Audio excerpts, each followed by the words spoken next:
تل أبيب وتفرد لها تغطية خاصة جدا. صفارات ونتابع الإنذار هذه ما زالت الصور. مستمرة إلى الآن نحن طوال الآن الوقت. يعني على بعد أقل من نصف دقيقة أيضا من موعد آخر حددته سرايا القدس لاستهداف تل أبيب كرد على استهداف المباني السكنية في الآن غزة. قصف آخر على تل أبيب. قصف آخر الآن على تل أبيب.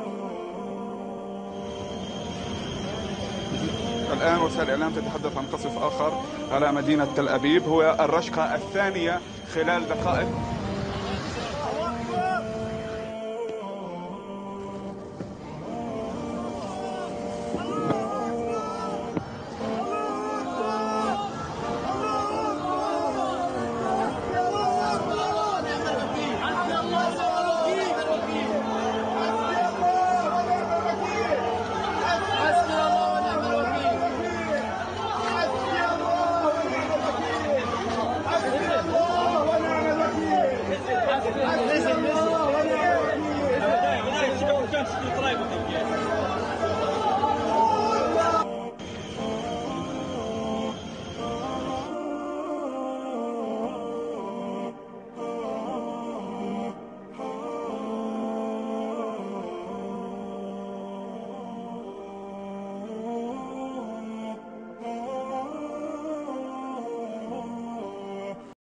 Iron Dome. Iron Dome atau juga dikenal kubah besi merupakan sistem pertahanan udara yang dikembangkan oleh perusahaan Rafael Advanced Defense System Israel.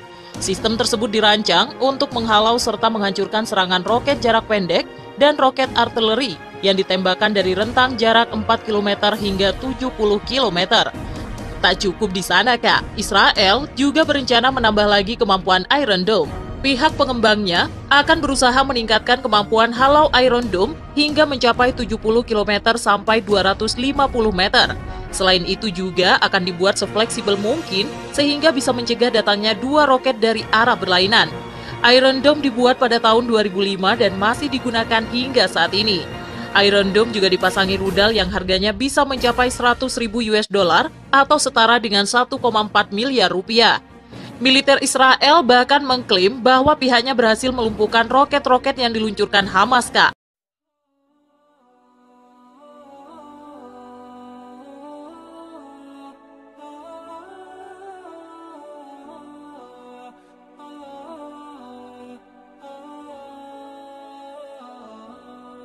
Baik, teman-teman, ikhwan dan akhwat fillah, terkait dengan canggihnya ya peralatan perang Israel, diantaranya rudal-rudalnya dan juga penangkal rudal Israel yang telah kita sebutkan sebelumnya. Tentunya ini memerlukan modal yang sangat besar ya, betapa mahal ya peralatan-peralatan perang mereka ya, seperti yang diberitakan oleh berita-berita ya. Nah, jadi tentunya ada dana yang menopang mereka. Jadi saya mengajak teman-teman untuk melihat ya apa saja produk Zionis yang ada di sekitar kita. Teman, di sini saya akan mencari beberapa produk yang ya akrab lah di telinga kita, yang khusus yang akrab saja ya. Pertama diantaranya adalah Coca-Cola Company. Nah, ini perusahaan Coca-Cola ya. Tahun 1997, delegasi misi ekonomi Israel memberikan penghargaan Israel Trade Award pada Coca-Cola atas kesetiaan mereka memberi bantuan kepada negara itu selama 30 tahun. Itu sejak 1997, teman-teman. Ya. Jadi tahun 1997 itu diberikan penghargaan, itu sudah sejak 97 itu 30 tahun sudah. Kalau sampai sekarang, ini luar biasa, lama sekali ya. Nah, diberikan penghargaan ya.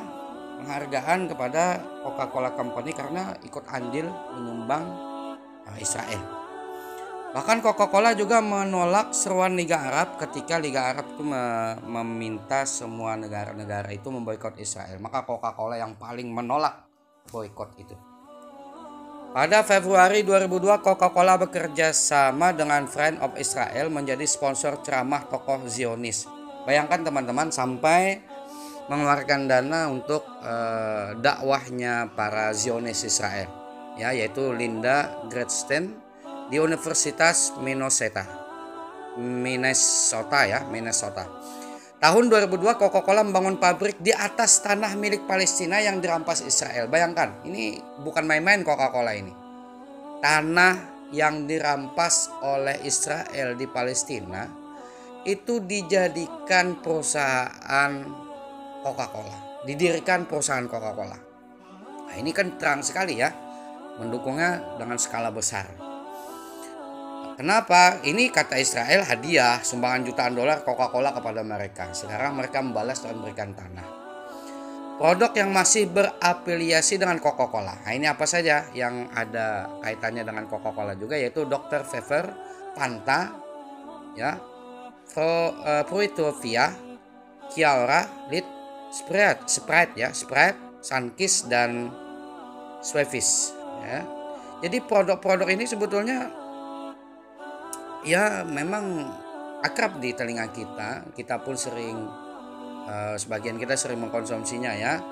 Dan sebetulnya kalau kita ninggalkan produk ini malah bagus, karena produk-produk seperti Coca-Cola dan Fanta juga Sprite yang mengandung soda ini cepat sekali menyebabkan seseorang itu menderita penyakit. Di antaranya pernah beberapa kasus ya, orang yang mengkonsumsi Coca-Cola dan Sprite ini berdampak kepada umur yang pendek. Itu banyak teman-teman. Jadi sebetulnya kita tinggalkan Coca-Cola ini termasuk kepada menjaga kesehatan kita juga dan menyetop sumbangan kepada Israel. Ada yang bilang misalnya begini, ya enak saja kau bilang boikot Coca-Cola. Itu umat Islam kan banyak yang bekerja di perusahaan Coca-Cola. Itu bagaimana solusinya? Kamu jangan boikot saja. Ini pilihan teman-teman ya. Ya ini pilihan. Saya tidak mengklaim atau memponis saudara kita sesama Muslim yang ikut bekerja di sana. Oh ini dia telah melakukan semua. Enggak.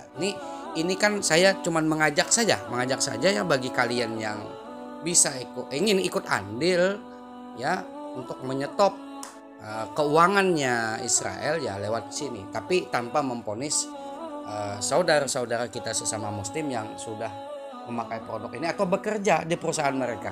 Kenapa? Karena begini, kita nggak bisa ponis stop semuanya, nggak kan, karena kita harus punya solusi. Umat Islam harus bangkit, di mana juga bikin perusahaan-perusahaan yang sifatnya backgroundnya adalah Islam, yang pondasinya adalah Islam. Cuman ya untuk ke arah sana entah kenapa ya kita ini tidak secerdas mereka, mungkin karena kita sibuk dengan memikirkan akhirat saja, padahal dalam Islam perdagangan itu di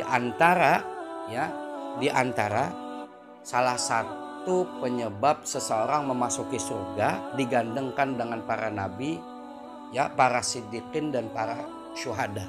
Bayangkan, jadi lewat perdagangan Nabi menyatakan perdagangan itu kalau kalian jujur at-tajurus saduk, kata Nabi, mal anbiya beserta para nabi, nanti VIP surganya bersama para nabi.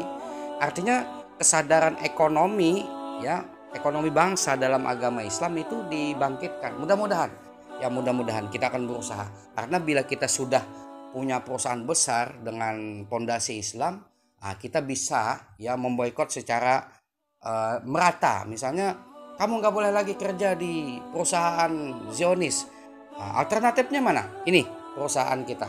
Nah itu baru kita bisa bicara untuk menutup keseluruhan kalau kita punya solusi. Kalau belum punya solusi ya itu masing-masing. Saya mengajak masing-masing saja.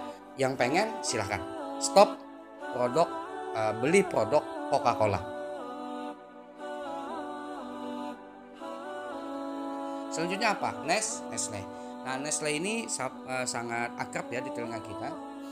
Nestle telah beroperasi di Indonesia sejak tahun 1971. Perusahaan ini mendirikan 3 pabrik besar di Indonesia. 1 pabrik Kejayan Pasuruan, Jatim ya. Kemudian pabrik Panjang di Lampung dan pabrik Cikova di Bantul. Nah ini teman-teman. Jadi skala besar ini luar biasa ya sumbangannya untuk Israel. Nestle satu perusahaan dengan Johnson & Johnson juga. Beberapa merek produk Nestle yang dipasarkan di Indonesia antara lain adalah Nestle Dengkau, Nescafe, Nestle Milo, Bear Brand. Ini sering konsumsi juga ya. Nah, mesti kalau kita mau boykot sepenuhnya itu harus ada solusi produk yang bisa menjadi alternatif ya. Kita nggak boleh produk ini tapi ada alternatifnya ini. Nestle bubur bayi, KitKat, Polo, permen Pox, Maggi dan susu cap Nona. Kemudian Danone. Nah, Danone tahun 1998 prank ribut ya dibaca ya. Yang berkebangsaan Israel atas nama perusahaan Danone. Nah, bayangkan ini pemiliknya berkebangsaan Israel. Menerima penghargaan Jubil Awards yang diberikan Perdana Menteri Israel Benjamin Netanyahu. Danone Institute sudah didirikan di Israel sejak Juli 1998. Danone dikenal memiliki banyak merek air mineral ya, yang sifatnya kemasan di seluruh dunia. Di Asia mereka tampil dengan merek Yili. Di Indonesia merek Aqua. Di Cina ada Wahaha. Dan ini masih satu grup dan perusahaan ini adalah biskuit Oreo, Aqua, Ritz dan keju Crab.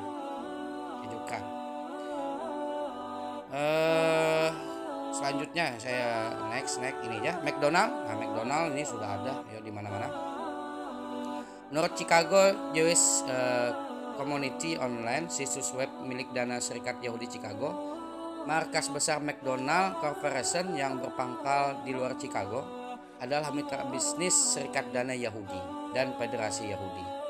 Nah, salah satu tujuannya adalah menjaga dukungan militer. Bayangkan teman-teman, bagaimana militer Yahudi ini ya itu tetap kuat dengan dananya tadi. Makanya tadi alat-alatnya hebat-hebat kan, karena produk mereka memang menguasai dunia teman-teman ya. Dan bukan hanya militer ya, ekonomi dan juga diplomatik Amerika Serikat mengawasi bahkan jika mengontrol pemberitaan media atas Israel.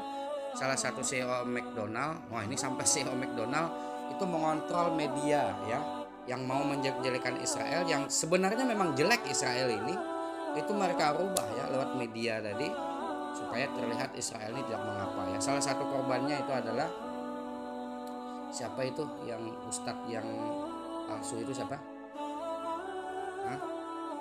Siapa itu? Ustadz Abu Janda. Ya Ustadz Abu Janda ya.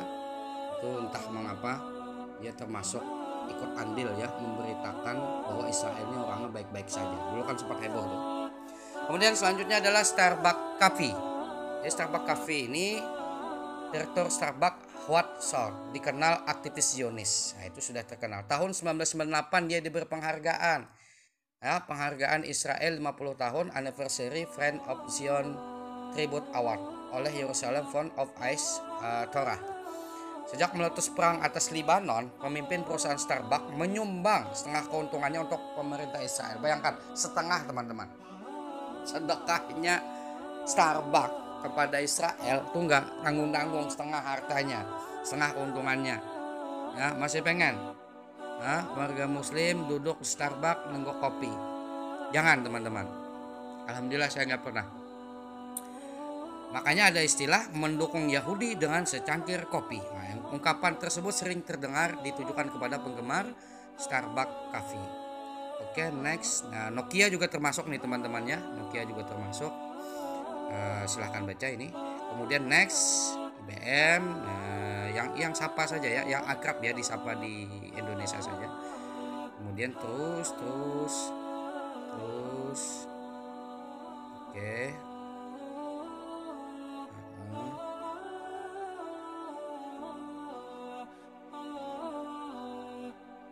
Nah ini Philip Morris ini perlu kita baca juga. Jadi Philip Morris ini perusahaan yang telah mendermakan 12% keuntungan untuk Israel dengan rata-rata margin keuntungan sehari sebesar 10% atau 80 juta US dollar sehari.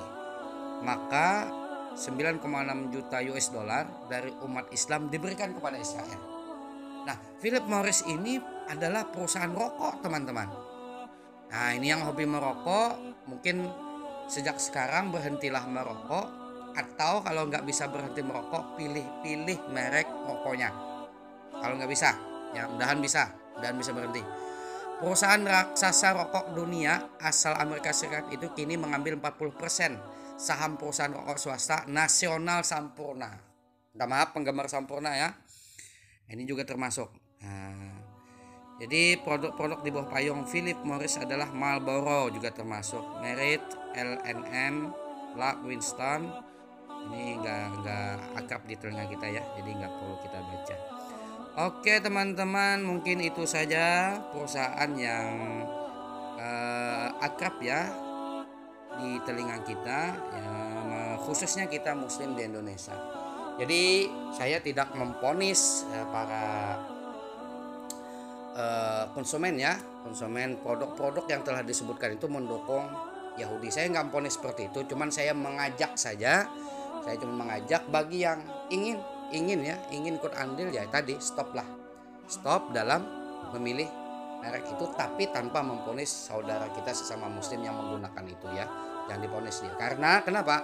Karena kita umat Islam khususnya di Indonesia belum punya alternatif ya, kita mesti punya alternatif. Dulu kita sempat teriak-teriak 212 bikin supermarket atau minimarket ya. Ya, jadi bikin minimarket 212 ternyata penipuan. Nah, ini sungguh mengecewakan juga ya. Karena ketika kita mau bikin usaha atau besar, ini memerlukan kecerdasan juga. Mungkin kita bisa belajar ya bagaimana manajemen bisnis dan lain sebagainya. Ini saja yang dapat saya sampaikan teman-teman. Kita berdoa untuk saudara kita sesama muslim yang ada di Palestina. Mudah-mudahan Allah memberikan kemenangan kepada mereka. Dan mudah-mudahan Allah memberikan adab sesegera mungkin kepada Yahudi ya, Yahudi atau Zionis. Ini saja, dan Allah ajakum ajmain. Wassalamualaikum warahmatullahi taala wabarakatuh.